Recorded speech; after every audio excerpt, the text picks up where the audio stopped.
going to be composed of a few separate parts. That being said, the main theme of the video is going to be skills. Recently, I have been reached out to by a platform called Skillshare. I genuinely do like it. It's basically a space where you can take video courses online to learn new skills for your personal life, as well as maybe apply the skills to your business practices. They do offer a variety of courses. However, I use it for art tutorials. I've started using Skillshare recently and I do love it. I love it. Mainly because I'm an art person, but I don't know everything. I don't. There's a lot of things I wish I knew how to do. For example, one course I'm taking is how to draw characters in Photoshop, and it came with a free brush pack to download onto Photoshop, and I love them. I love the brushes. They make all difference. If you'd like to get better at art, it's really good. Just to give you some reassurance, currently there are over 25,000 classes available on the site, so there's plenty to choose from. And there are over 7 million creators using the platform. I was actually surprised because I signed up through Facebook and I realized that quite a few of my friends were already using it, and I really want to use it to like do a collaboration piece or project or something. It'd be fun! As a thank you to me and to you guys for taking time to talk about Skillshare, they have gifted me 500 vouchers. So the first 500 of you guys to sign up to Skillshare via the link below will get a 2-month unlimited access free trial. After the trial, there will be a monthly rate from $10 a month with the ability to cancel should you no longer want the service. So there are links to that in the description should you want to grab one. Thank you for your time, and now I'm going to share with you guys a skill of my own. I don't know everything about art. That being said, I have a seasoned experience when it comes to painting on a large canvas. I paint on them a lot. I like my canvas large. Yes, that is what we're doing today, painting on a very large canvas. Not only that, we are doing a sister painting to my melting moon painting, but we are going to paint, you guessed it, a melting sun. Good job, good job. First step. This is fun. It's fun. You're not scared of a big canvas. It's fun, that's exciting, that's a big canvas. Now to go over some of the supplies you'll need. We are going to use acrylic paint to start out. Acrylic is a water-based paint and it dries quickly. That being said, we are also going to use some oil paint. The base of an oil paint is obviously oil, and oil doesn't dry. Not quickly, at least. This is both brilliant for painting and awful. So if you accidentally swipe your hand through it, if your canvas falls off your easel, which does happen frequently, no matter how clean your ground is, it will get dust in it. It will have collected dust. Moving on to other things, you'll need a sponge for blending. It is a very big painting. You need a big sponge for a big painting. It's small things, but sponges are really fun. As always, we are going to start with a colored pencil. If you're a regular viewer, you know what I'm going to say. I use a colored pencil to sketch on my canvas because a graphite pencil will bleed and a colored pencil will not. If you don't know what I mean by bleed, basically when you paint over graphite from a normal pencil, it will run into the paint and you can still see it. So I use a colored pencil. I don't know when I thought to do this, but I did. Welcome to my classroom, my canvas. Ooh. So we're going to start with a circle. Oh, really good color. And our sun is going to have some branches off of it. And then we gotta make it drip eventually as well. And then I'm going to draw a boat over here.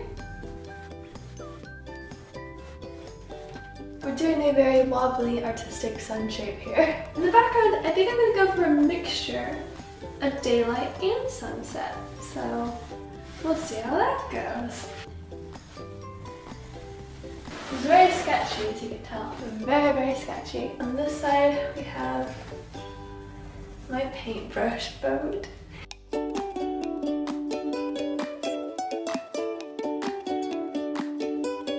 then I just did ripples for the water. Just random ripples. You want more right under the sun, because the idea behind the painting is that the sun is melting into the ocean and the ocean is actually a collection of melted paint. Now we're going to break our painting down into 4 separate sections.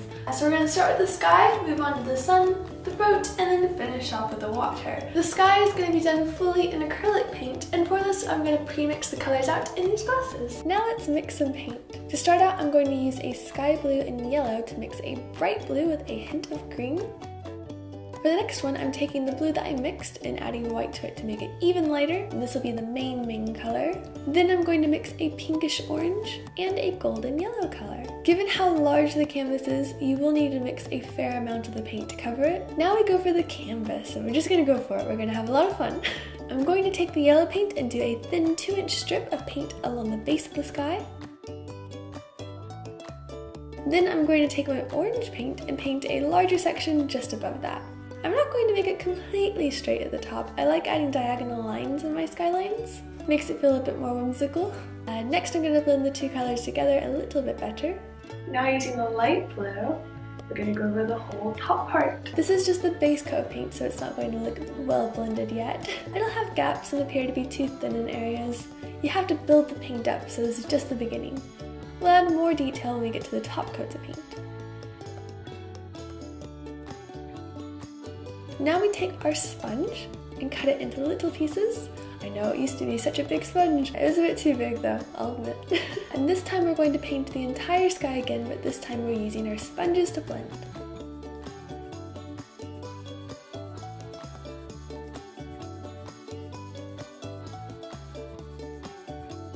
Now we're going to paint it one last time, but this time I have a palette of more colors, and we paint it all again, and keep adding colors back and forth until you're absolutely happy. I ended up lightening the orange into a paler pink tone. Thought it looked a bit nicer.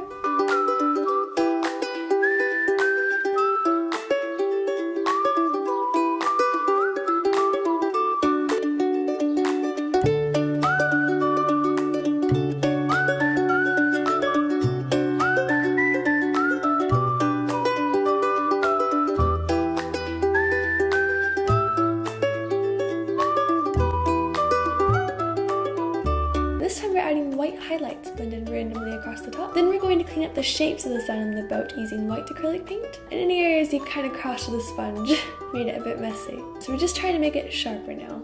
It doesn't need to be perfect.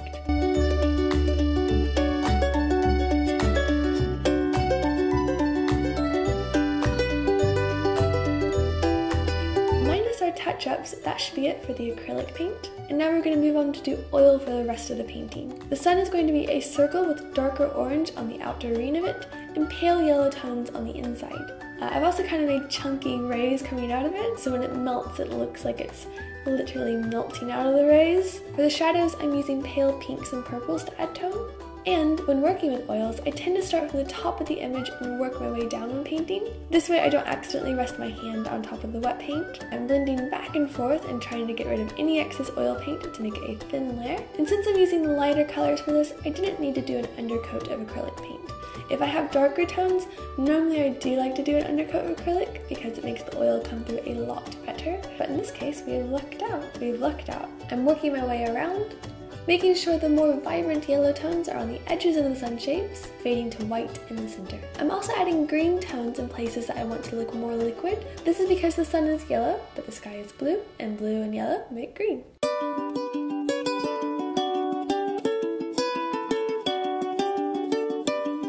I also added some pale green and blue tones to the middle of the sun. This way the highlight shine points will come through a bit more, and I'm making the drips mostly white to give a bright glow effect.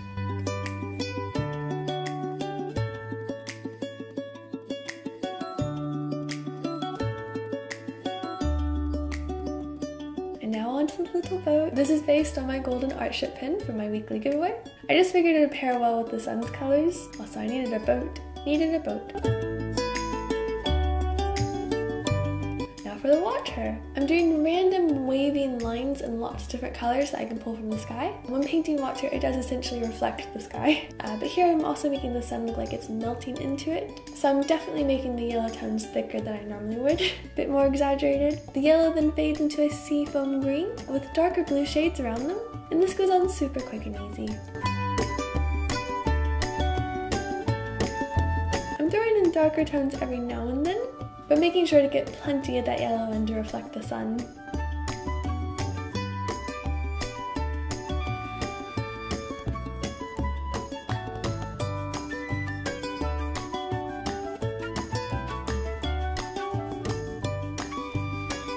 On the other side, under the little art ship, I'm using blue and a darker purple to create depth here.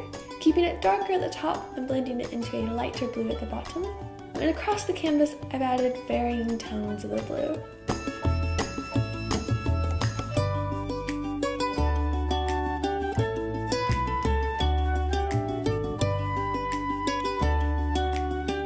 I'm going to go over and fix any details I think need fixing, and then I'm going to use my airbrush to clean up cloud texture and add some little glowing dots.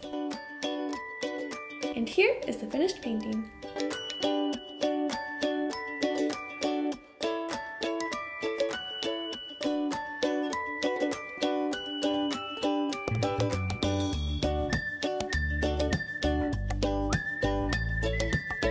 Thank you for watching. I do hope you enjoyed the video. Also be sure to check out Skillshare if you'd like to. I approve.